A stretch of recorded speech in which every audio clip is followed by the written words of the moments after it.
Paz a vosotros, bienvenidos a TV Churubusco. Es un placer recibirte en este espacio creado especialmente para ti, dedicado al crecimiento espiritual y al estudio de la palabra de Dios. Hemos preparado este tema bíblico especialmente para ti, con la esperanza de que sea fuente de bendición en tu vida. En un momento más comenzamos. Paz a vosotros. Gracias, hermano Isaí, por su presentación. Amados hermanos en Cristo Jesús, paz a vosotros. Pueden ocupar su lugar, igual nuestros hermanos que nos acompañan a través de la transmisión que tenemos de Churubusco TV. Bueno, hermanos, continuando con el estudio que nos hemos dado a la tarea de hablar un poco de los profetas menores en la Escritura. Vamos a hablar de un profeta que realmente el libro en sí son 3 capítulos, es muy pequeño, el libro del profeta Habacuc.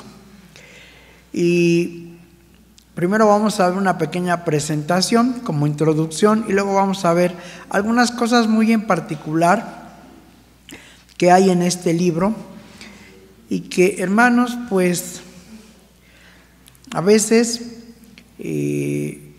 son de las cosas que no tocamos o no las puntualizamos del todo y las pasamos por alto en la iglesia. Y cuando nos lo recuerdan, como que queremos enderezar un poco el camino, pero más tardamos en enderezarnos que en volver a nuestras acciones o situaciones que las consideramos como normales, pero que realmente ante Dios no es correcto. Vamos a poner la presentación, libro de Habacuc. Habacuc significa abrazo o abrazar. Profetiza en el año 626 a.C., o sea, 20 años antes del primer cerco contra Jerusalén, que fue en el año 606. O sea, ya Habacuc ya está más cerca. El viernes pasado, o sea, el sábado pasado en la recepción, ¿qué profeta estudiamos? Nahum. Y Nahum habló de Nínive, que fue destruida. Y después de Nínive fue destruido Jerusalén. 100 años después, porque Nínive fue destruida en el año 612.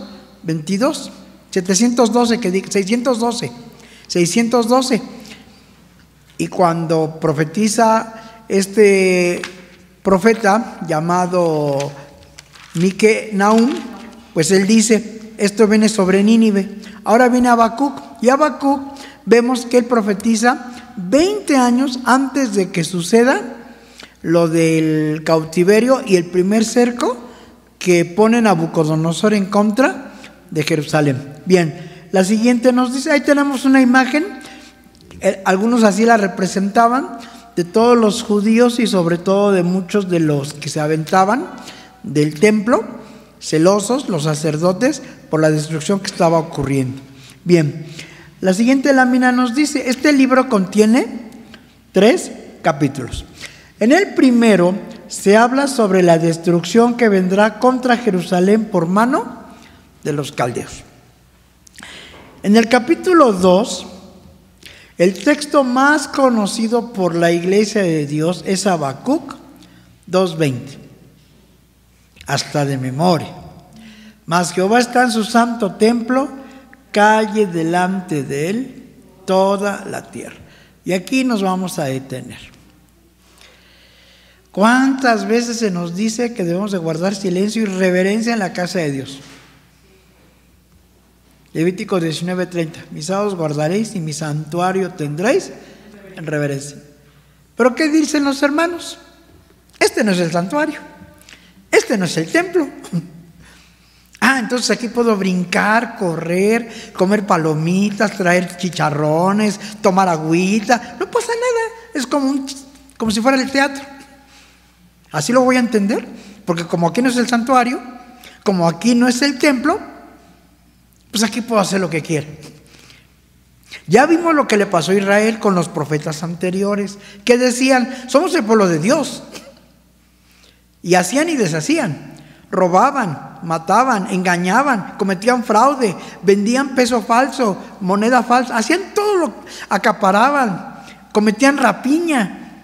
¿Pero qué decía Israel? Somos el pueblo de Dios. Somos los elegidos, somos su pueblo amado, así que no nos va a hacer nada. Vamos a ver en Habacuc lo que pasó, ¿eh? Y si eso le hizo Dios a Israel, ¿qué creen que nos puede pasar a nosotros? Hermano, yo me acuerdo, yo soy nacido en la iglesia de Dios. Y yo recuerdo allá en la localidad donde yo asistía de pequeño, que era la localidad de Tacubaya. Ustedes saben que, por ejemplo, es una costumbre en muchos hoteles, sobre todo en la recepción, hay un timbrecito que uno le pegaba y sonaba el timbre para que llegara el hotelero. Yo recuerdo que no había sábado que no escuchara el timbrecito donde el ministro callaba la iglesia. ¿Y saben a qué me recuerda eso, hermanos? Y disculpen, en otros lados es una campanita. A veces hay que poner la campana de la libertad, a ver si así se callan. ¡Pam! Una fuerte. Eso me recuerda, y qué feo, hermanos, es compararnos a veces con los animales, pero Dios comparó a su pueblo con un animal. Le dijo, el buey conoce a su señor, el buey conoce a su dueño, y el asno, el pesebre de su señor. Israel no conoce, mi pueblo, ¿qué? No tiene entendimiento. Había un experimento que muchos que se dedican al cuidado de los animales y hasta los veterinarios lo saben, que es el experimento de Pavlov.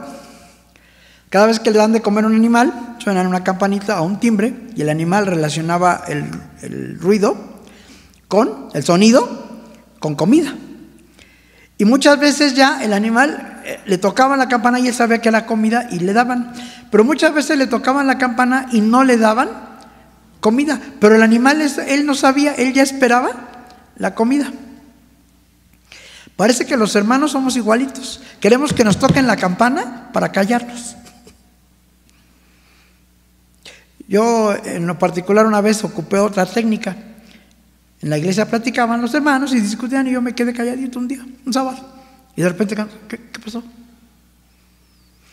Simplemente les dije, hermanos, es de mala educación interrumpir a las personas cuando están platicando. Esperemos que los hermanos terminen de platicar y continúen. No es necesario la campanita. Pero disculpen, hermanos. Y a veces pensamos, no, es que allá en México, y en México. He estado aquí varios sábados y qué tristeza que termina el culto de la mañana y esto es un mercadito. Y se acercan hermanos para que los podamos ungir los ministros y lo que menos podemos hacer es ungirlos porque están hable y parece que se acabó la santidad. Pero cada vez que nos recuerdan Habacuc 2:20, mas Jehová está en su santo templo, cae delante de él toda la tierra. Ahora sí tenemos, sí, hermano, tiene razón. Y a veces inclusive la misma iglesia está al pendiente de lo que hacemos los obreros. Y yo reconozco que un día yo sí cometí un error. Sonó el teléfono y lo contesté aquí adentro. Y no debe de haberlo hecho. En serio. Por eso Pablo dijo en primera carta a Timoteo, vamos a abrir primera carta a Timoteo. No pensemos que nosotros los obreros nos escapamos o somos infalibles o somos todos unos santos. Dice así primera carta a Timoteo capítulo 1, versículo 15. Primera carta a Timoteo 1:15, palabra fiel y digna de ser recibida de todos, que Cristo Jesús vino al mundo para salvar a los pecadores. ¿Y qué dijo Pablo? De los cuales yo soy el primero. Eso debemos de entenderlo. Y los obreros también debemos de entenderlo. Cristo vino por todos nosotros. Y a veces nosotros los obreros somos los primeros en poner el desorden. Y no debe de ser así. Debemos estar todos calladitos. Guardar respeto, reverencia. Por eso digo, Habacuc es fuerte. Porque Habacuc sí les dice, mas Jehová está en su santo templo. Y toda la tierra, no nada más su pueblo. Toda la tierra. Y a veces, hermanos, parece que eso nos lo recuerdan un sábado, 2 sábados, y como que, sí, cierto, vamos a guardar reverencia. Pero ya pasan 2, 3, 4, una semana, un mes, tal parece que no nos dijeron nada. Sigue lo mismo. No tenemos ni siquiera un poquito de respeto por la casa de Dios. Y eso no está bien, hermanos. Dios lo ve. Dios claro que lo ve. Él sí se da cuenta de lo que hacemos y cómo lo hacemos. Entonces, viendo esto, hermanos, del capítulo 2, sí debemos de entender que para empezar los obreros tenemos que poner mucho de nuestra parte para que la iglesia entienda que hay respeto y hay reverencia. Pero no estamos la campanita, ni el timbre, o hermanos, guarden silencio. Simple y sencillamente es cuestión de sentido común. Una vez allá en Morelos, unos niños corre dentro de la iglesia y todo el obrero dijo, ya acabó el sábado. Entonces, como ya acabó el sábado, China libre. Entonces, eso sí nos convierte 100% en sabáticos. Únicamente el sábado es cuando, disculpen la comparación, no matamos ni una mosca. Pero pasando el sábado, no, ya se acabó. Regresamos a nuestra vida normal. Y normal entre paréntesis porque no debe ser así. Pero los sábados, hermanos, si Dios le está diciendo por medio del profeta Habacuc, y vamos a ver qué les dice, es eso. Ustedes debemos de entender que Dios está en su santo templo. Él está allí. Y toda la tierra debe de guardar silencio. Si regresamos a nuestra presentación, porque vamos a ver también capítulo por capítulo algunos detalles. El capítulo 3, hermanos, es interesante porque dice, vamos a la siguiente. Entonces, Habacuc 3:1 nos dice oración de Habacuc, profeta, sobre Sigionot. Reina Valera 1909. Sigionot, porque esta es otra palabra, casi muy pocas veces tocamos esto. Sigionot podría referirse a un instrumento de cuerdas o a una expresión musical que se usaba para acompañar a los cantores. Es posible que esta oración de Habacuc se recitara o cantara en el templo, acompañada de música. La Biblia de las Américas, hermanos, la traduce así: oración de Habacuc en tono. Vean, ahora ya cambia. Dice en tono de Sigionot. Para los que saben algo de música, pues cantamos en tono no de Sigionot, ¿no? Cantamos en tono de re, en tono de fa, en tono de mi. A ver, ¿en qué tono estás? ¿No? Y ahí decimos, estoy en este. Y la versión inglesa, la King James, dice una oración, a prayer of Habacuc, el profeta, the prophet, upon Sigionot, sobre Sigionot. Once upon a time, hubo una vez, que es como empiezan todos los cuentos de hadas. Entonces aquí sobre no es como la preposición on, in, at, que es en. Aquí dice que es sobre Sigionot. Bien, entonces dice que esta es una oración de Habacuc y que esta pues podría a lo mejor también ser recitada. Bien, vamos entonces a ver Habacuc capítulo 1, porque Habacuc capítulo 1 dice así el versículo 1 al 6. Vamos a ver por qué razón Dios permite que los caldeos hicieran todo lo que hicieron en contra de su pueblo. Dice la carga que ve Habacuc profeta: ¿hasta cuándo, oh Jehová, clamaré y no oirás? Y daré voces a ti a causa de la violencia y no salvarás. ¿Por qué me haces ver iniquidad y haces que mire molestia y saco y violencia delante de mí, habiendo además quien levante pleito y contienda?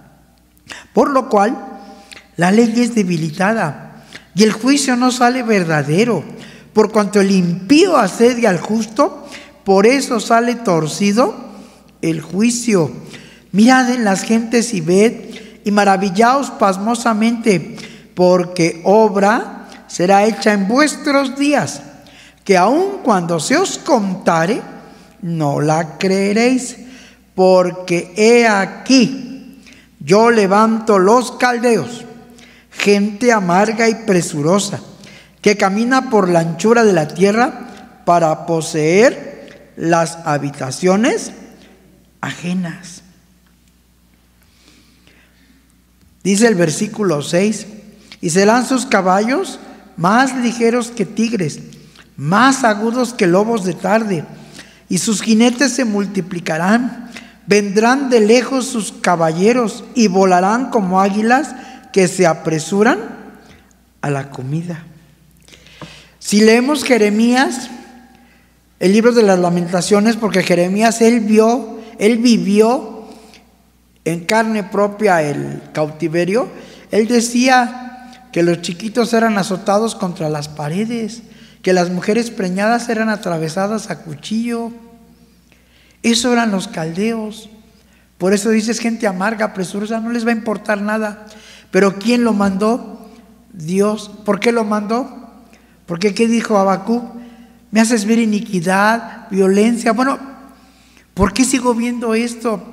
¿Por qué el justo es totalmente abatido a causa del impío y el juicio ya no es verdadero? Ahora ya, el que es malo es el que tiene la razón. Pero es porque Israel así era. Por eso le dice a Habacuc, yo te mando a esta gente y te va a castigar, va a destruir. Sin embargo, ¿qué dice el versículo 12? ¿No eres tú desde el principio, oh Jehová, Dios mío, santo mío? No moriremos, oh Jehová, para juicio lo pusiste, y tú, oh roca, lo fundaste ¿para qué? Para castigar. Muy limpio eres de ojos para ver el mal, ni puedes ver el agravio. Entonces, con esto Habacuc claramente dice, tú eres Dios desde el principio, pero para juicio lo pusiste y lo fundaste para castigar. De alguna manera, ese pueblo que tú mandaste, el pueblo caldeo, por algo permitiste que hiciera toda la destrucción.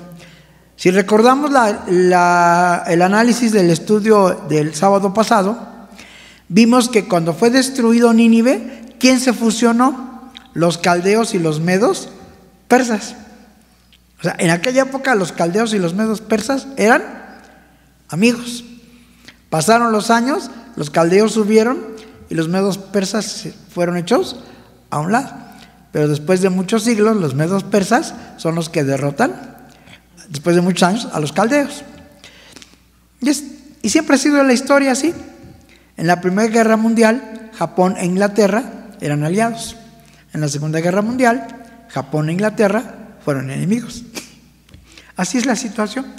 Entonces, los caldeos, ellos son enviados por Dios para esta destrucción. Ahora dice entonces el capítulo 2. Vamos a ver.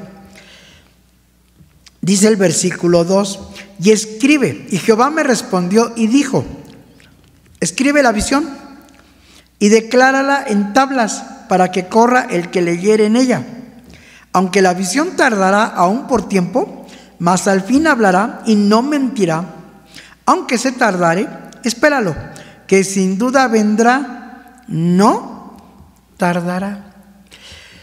Muchas veces, hermanos, pensamos, ay, los hermanos vienen predicando. Es más, el mundo viene predicando el fin del mundo. Tiene años que predica el fin del mundo y que el fin del mundo, eso va a tardar. Pues aquí, de alguna manera, Habacuc dice, mira, la visión tardará aún por tiempo, pero al fin, ¿qué? Hablará. Ahora, dice el versículo 9, ay del que codicia maligna, codicia para su casa, por poner en alto su nido, por escaparse del poder del mal. Versículo 12, ay del que edifica la ciudad con sangres y del que funda la villa con iniquidad. Y luego, hermanos, el versículo 15 es algo que hasta nuestros días sucede. Ay del que da de beber a sus compañeros, que les acercas tu hiel y embriagas para mirar ¿qué? Sus desnudeces. Como que decimos, ay, ¿a poco? ¿En qué año dijimos que predica Habacuc? 626. Desde el 626 antes de Cristo ya estaban estas prácticas de emborrachar a la gente para abusar de ella, hasta sexualmente. Pues sí. Y lo dice, y hay de aquel que hace eso, hay de aquel que lo hace.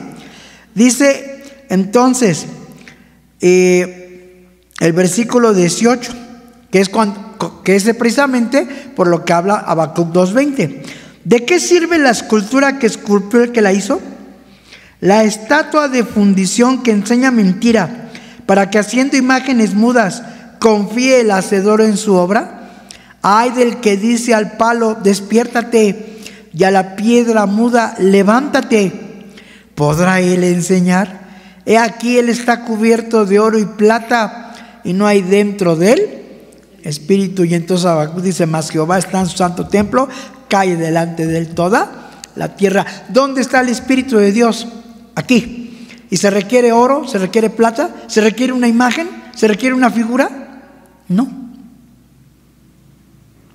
Pero muchas veces pensamos y decimos, bueno, en las iglesias populares hay un silencio tremendo. Tal vez a muchos niños les imponga o les llame la atención ver las imágenes, las esculturas, y eso les impacta y les guarda en silencio.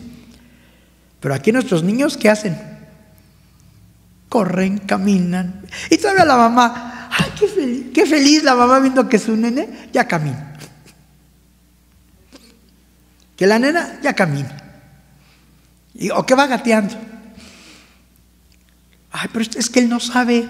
Pues claro que no sabe. ¿Quién le va a enseñar? El papá y la mamá.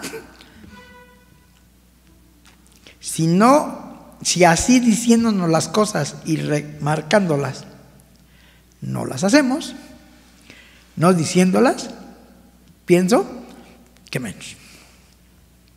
Por eso Habacuc 2:20 dice, por eso vean lo que hacen los demás, tienen imágenes y esculturas, pero Dios está en su santo templo. Él sí está ahí, Él sí vive.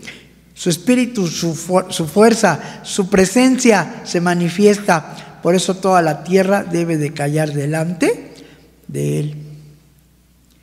Nosotros creemos por fe y siempre hemos enseñado que este es el lugar que Dios escogió para hacer habitar su nombre. Pues si este es el lugar que Dios escogió, pues hemos de demostrarlo. Ya veremos cuando habla de Malaquías, porque Malaquías también nos amonesta y muy fuerte. A ver, si yo soy Dios, ¿dónde está mi temor? Si soy padre, ¿dónde está mi honra? Si los profetas menores son impactantes. A veces sentimos las profecías de Ezequiel muy fuertes, los huesos secos, el Gog y Magog, la parábola de las águilas, ¿sí? Pero los profetas menores lo que hacen es dar amonestación. No se callan. Habacuc no sabemos qué era, a qué se dedicaba. ¿Era pastor? ¿Era obrero? ¿Qué era Habacuc? No dice la Biblia. Simplemente Dios lo pone. Cuando Habacuc predica, que son 20 años antes del que venga Babilonia, pues el último rey que está ahí en Judá, de los tres, de los buenos, pues fue el rey Josías. Después ya muere él, ponen a su hijo, el mayor, que duró 3 meses, pero hizo lo malo, y entonces ponen en su lugar al otro hermano que le ponen el nombre de Joacim. Y ahí viene Joacim, y Sedecías, el revés del revés del revés. Y esos 3 últimos reyes hicieron lo malo delante de Jehová. No cambiaron su forma de ser. Entonces, cuando ya Habacuc 3 hace esta oración, porque así lo dice, oración de Habacuc, profeta. Y dice así el versículo 3:2, oh Jehová, oído he tu palabra y temí. Oh Jehová, aviva tu obra en medio de los tiempos, en medio de los tiempos hazla conocer. En la ira acuérdate de la misericordia. Dios vendrá de Temán y el santo del monte de Parán. Aquí claramente Habacuc dice, Señor, yo sé que tú tienes fuerza, tienes el poder, y en el momento de la ira, en el momento que tú ejecutarás ese castigo, también le dice a Habacuc: acuérdate que también hay misericordia. Y entonces dice así el versículo 17. A veces, hermanos, nosotros, sí, como que cuando nos va bien en muchas cosas, tanto en el trabajo, en la escuela, en lo económico, pues como que, pues, Dios me bendice. Y mucho, me siento muy bendecido por Dios.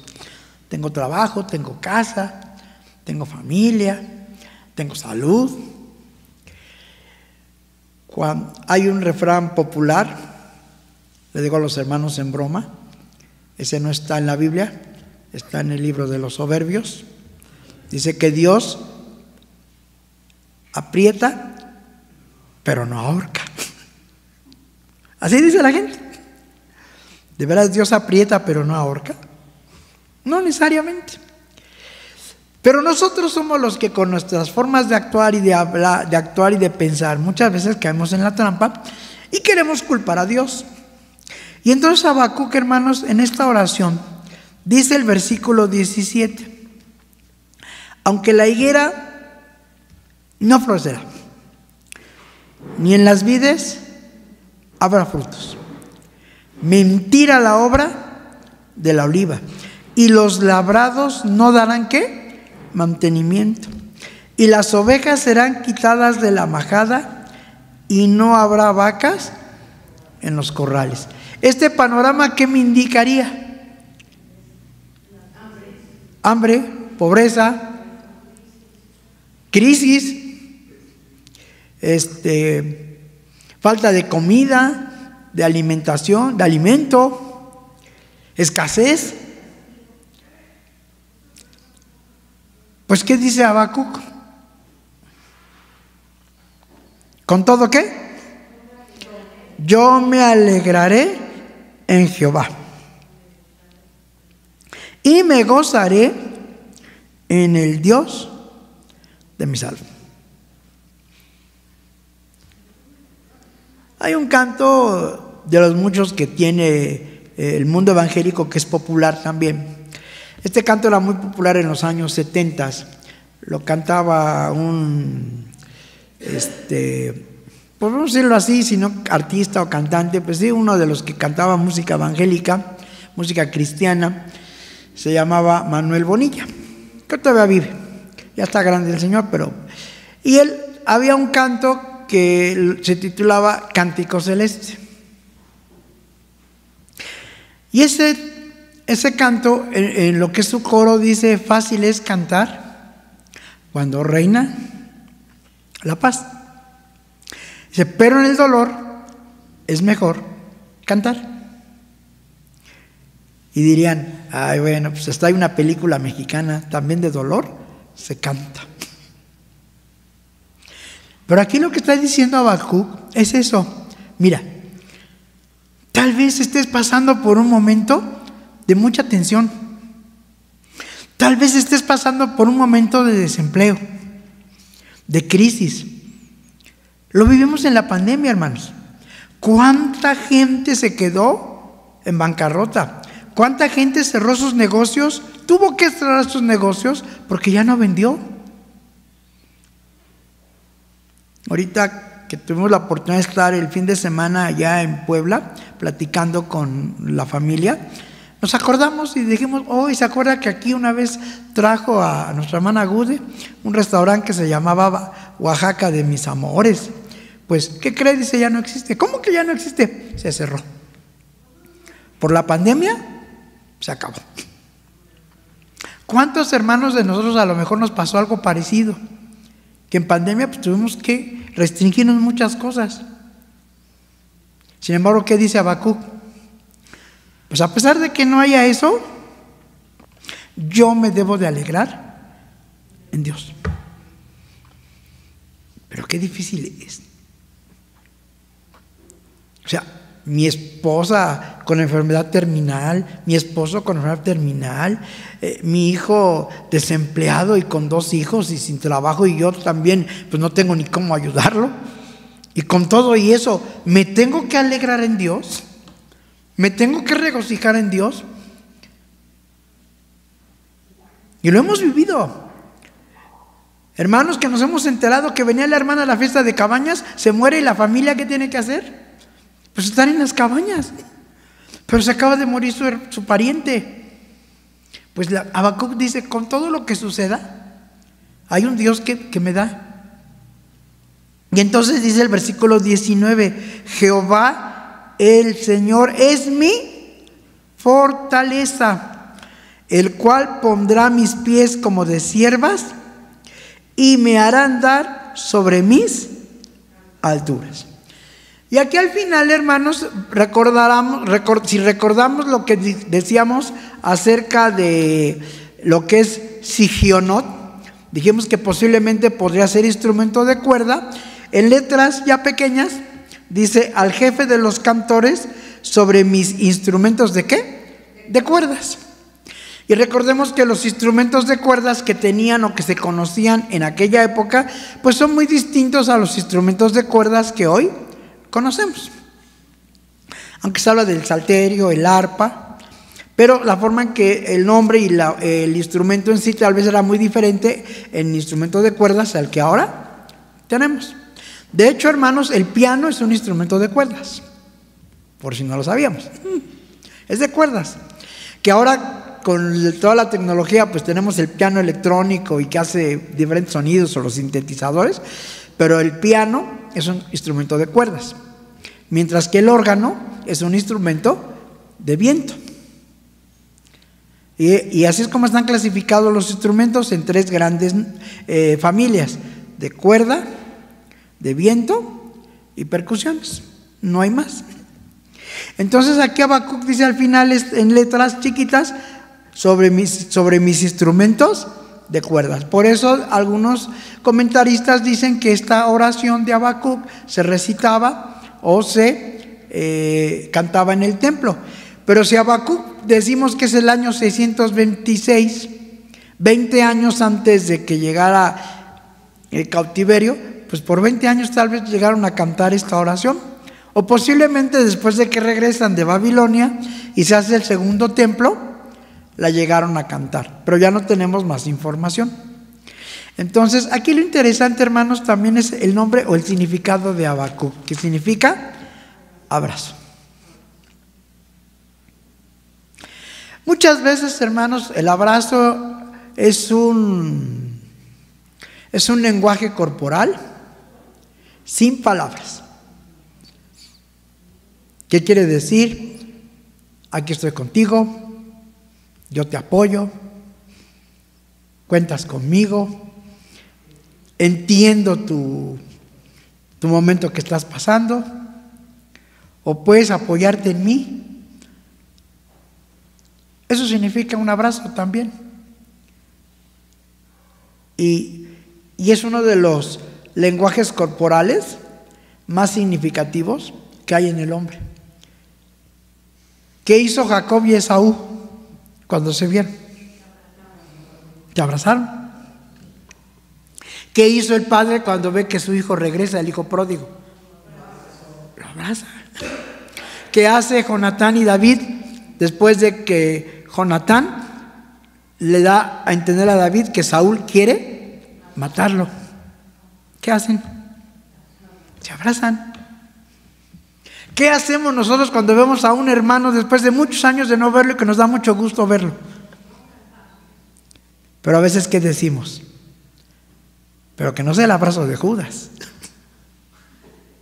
Porque Judas abrazó al maestro o no, y lo besó. Hay que entender eso. Habacuc, hermanos, hasta su nombre, lo que significa es muy bonito. Un abrazo, abrazar, proteger. Hay un libro, hace mucho que ya no lo encuentro, yo lo tuve pero entre tantas mudanzas y para acá y para allá y demás, se perdió. Era un libro chiquito que se llamaba Abrázame. Y ese libro de Abrázame daba diferentes abrazos. Decía, está el abrazo grupal, el abrazo de cintura, el abrazo de cabeza, el abrazo de oso. ¿Qué significaba el abrazo de oso? Que generalmente el papá o la mamá lo da a sus hijos. Y cada uno de esos abrazos tenía un significado, le daba el autor. Por eso era una mujer, una autora, le daba un significado especial. Dice, mira, cuando tú haces esto, lo que estás transmitiendo es esto, ¿sí? Entonces, a veces, hermanos, también es importante que nosotros demostremos ese afecto, ese cariño, ese gusto de vernos. Y de cuando un hermano si nos comenta algo, nos platica algo que está viviendo, como dice Habacuc, no tiene en ese momento, ¿qué será? Pues ese mantenimiento, ese sustento. ¿No le está yendo del todo bien? Pues a lo mejor con un abrazo, hermano, pues vamos a pedirle a Dios, y yo que más quisiera poder ayudarlo lo poquito, mucho que pueda, cuente conmigo. Por eso les digo, a veces, hermanos, sí, como que los profetas menores, muchas veces no los tocamos, y cuando los llegamos a ver, dependiendo del enfoque que queramos encontrar, aprendemos mucho de ellos. Yo sí quisiera, hermanos, que nos entre en la cabecita lo de Habacuc 2:20. Que realmente sí sintamos la presencia de Dios aquí. Y tengamos mucha reverencia. Mis hermanas con el uso de su velo también. Velo, decía un hermano, no una corcholata, porque luego se pone en una ruedita. No, un velo como tal. Que la hermana cubra su cabeza como debe de ser. Que nos sentemos bien, que estemos atentos. Que realmente sí sintamos que Dios está aquí. Que la presencia del Todopoderoso está en este momento, y eso debe de imponer. Siempre, hermanos, la Pascua me ha llamado mucho la atención porque es una fiesta que impone. Es una fiesta, como todas, son solemnes, son de Dios, pero la Pascua tiene algo en especial, que cuando están dando los emblemas, cuando estamos dando el pan, el vino, bueno, es un silencio impactante. ¿Por qué no hacemos lo mismo cada sábado? ¿Qué esperamos nada más que sea la Pascua? Y Cabañas tiene lo suyo, y el gusto, el aroma, la fruta, todo, pero también Dios está aquí. Y en el Pentecostés igual. Y cada sábado es lo mismo. No seamos rebeldes a Dios, hermanos. No seamos rebeldes al consejo divino. Y sí hagamos una forma de vida de Habacuc 2:20. Que realmente sí veamos que Dios está aquí. Quiero tomar agüita, tengo mucha sed, o sé que estoy mal, pues mejor me siento hasta atrás para no despertar problemas, y me salgo, tomo mi agüita, que tampoco debería de hacerlo, porque en la escuela estoy en la primaria, y ¿hasta qué horas tengo que tomar agüita? Hasta el recreo, ¿sí o no? ¿Y me aguanto o no me aguanto? ¿Por qué aquí no? O esperamos a que el ministro, el diácono, la ayuda, diga, a ver, espera, hermano, ese hermano que está tomando agüita, sáquemelo, por favor. Antes así eran, así eran los obreros. Me callan a ese niño, o si no, no predico. Y me sacan a ese niño inmediatamente. No, hoy si un hermano dice eso, ¿qué va a pasar? Pues el hermano que está ahí y lo señalaron, se va. Yo ya no vuelvo a esa iglesia, yo ya no regreso ahí. ¿Qué le pasa a ese obrero? Pero antes eran muy celosos y eran fuertes, y no se tentaban el corazón. Aquí se va a respetar. Y nos quedábamos todos, sí, está bien. En la casa era igual. Aquí se respeta, decía el padre, y hasta se le daba beso a papá, beso a mamá. Cuando tengo que hacer oración, debo estar de rodillas, cerrando los ojitos y no estarme pellizcando. O sea, yo sé que hay hermanos que adoran a su esposo, que adoran a su esposa, que son adoración, pero al 100%. Pero hay esposos que están orando, están hincados y agarraditos de la mano. Hermano, pues yo sé que usted ama mucho a su esposa, ama mucho a su esposo, y no me da envidia, ni mucho menos, pero estamos en la casa de Dios. ¿Sí? Hay momentos donde puede usted abrazar a su esposa y mirarla absorto y chuluquearla si usted quiere, o igual, como mi marido no hay dos, pues qué bueno, ya con uno tiene. Hágalo, pero aquí no. Aquí no. Y creo, hermanos, que si aprendemos de Dios, porque Dios nos lo pide, Dios quiere que seamos un pueblo sabio y entendido. Pero Pablo se lo dijo a Timoteo: debes ser ejemplo de los fieles, palabra, conversación, caridad de espíritu y limpieza. Y Eclesiastés 5 lo dice: cuando vengas a la casa de Dios, guarda tu pie de hacer ¿qué? Tu voluntad. Y acerca tu pie más para oír que para hablar, porque los que hablan es el sacrificio de los necios. Así que cuando venimos a la casa de Dios, ¿a qué venimos? A oír, a escuchar. Y si yo, papá, yo, mamá, sé que mi hijo es travieso, que mi hijo es una bala, que mi hija es un ciclón, pues busco la manera de sentarme donde no dé mucho problema, y si empieza el delatocito, pues salgo, pero no dejo que los hermanos interrumpan. Hace muchos años, y esto sí me acuerdo, cuando yo era pequeño, y miren que qué memoria, había un cuadrito allá en la localidad de Tacubaya que decía 5 consejos del hermano Satanás. Así decía el cuadro: 5 consejos del hermano Satanás. Llega tarde y vete temprano para que no saludes a nadie. Segundo consejo: duérmete en el culto sabrosamente.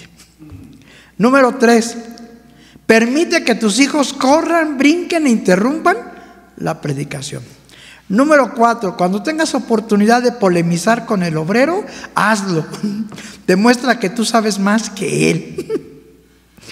Y consejo número 5, ¿sí? Puedes entrar, si tu hermana traes tacones, no importa, entra haciendo ruido, que se den cuenta que ya llegaste. Al final, en letras chiquitas decía: nota, los espero en el lago de fuego y azufre. Atentamente, Satanás. Son los consejos del hermano Satanás. ¿A quién le queremos hacer caso? También decía: mastica chicle, come. Nadie te puede decir nada. Este es un lugar público. Aquí a nadie se le puede impedir entrar. Pero, por fe y por lo que hemos aprendido, aunque sea un lugar público para el mundo, para la iglesia de Dios, este es un lugar santo. Así que como tal, es un lugar apartado. Como tal, lo debemos de demostrar. Que el Señor los bendiga y paz a vosotros. En TV Churubusco y la Iglesia de Dios Israelita estamos comprometidos a ofrecerte contenido que enriquezca tu comprensión y amor por las Escrituras. Todos los días presentamos un nuevo tema bíblico, cuidadosamente preparado para ayudarte a nutrir tu relación con Dios. Si deseas recibir notificaciones de nuestros nuevos temas, te invitamos a suscribirte a nuestro canal. De esta manera, no te perderás de ninguno de nuestros mensajes. En TV Churubusco estamos dedicados a proporcionarte recursos que faciliten tu estudio de la Palabra de Dios. Si deseas conocer más de nuestro contenido, búscanos en Facebook, YouTube o Spotify. Muchas gracias por acompañarnos en este video. Los esperamos en el siguiente. Paz a vosotros.